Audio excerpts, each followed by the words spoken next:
Ipapakita po kami sa inyo. Gusto po namin na mag-react kayo dito.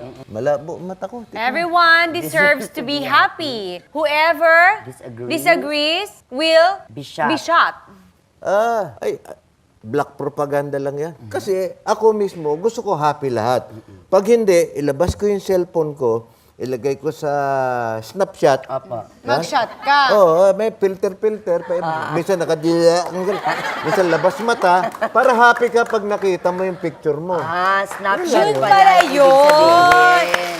So, na-misspell lang naman pala. Mali lang. Sino ba? Director Next niyo, hindi picture. marunong mag-spell. Ako si Rod. Bisaya lang, kaya Rod tawag sa akin. Dapat Rod. Oo, Rod lang, Rod. Well, Yung hindi Rod na Daan. Hindi, iba yun. Okay. Daang matuwid yun. Hindi, sa akin. Pinapatanong din po ng ating studio audience, ba't daw po lagi kayo nakaganito? May simbolismo po ba yan? O Hindi naman, kasi mas okay na siguro kaysa naman nakaganon ako.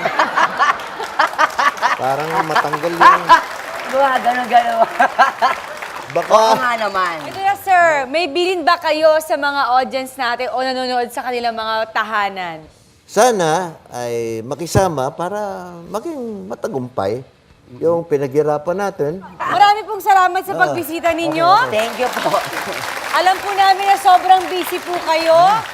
Pero still, nandito po kayo at pinaunlakan nyo kami na makilala at nakaka-starstruck po pala kayo. Yes, no, matutulala kapag nakita mo siya ng personal. Isang malinaw na batas ang sinulong ng ating Pangulo na may curfew daw sa mga bata. Pero kung sakali man na mangyayari yan, ang mga magulang mismo ang mananagot dito. Kaya naman, ano kaya ang masasabi ng mga taong bayan dito?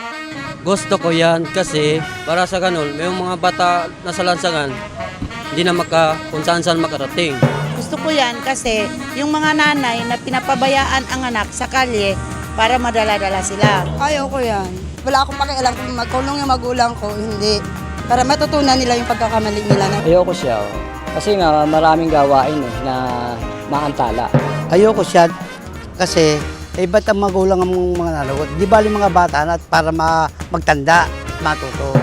Gusto ko yan kasi para mapangalagaan yung mga kabataan, lalo na sa gabi. Maraming nangyayaring di maganda.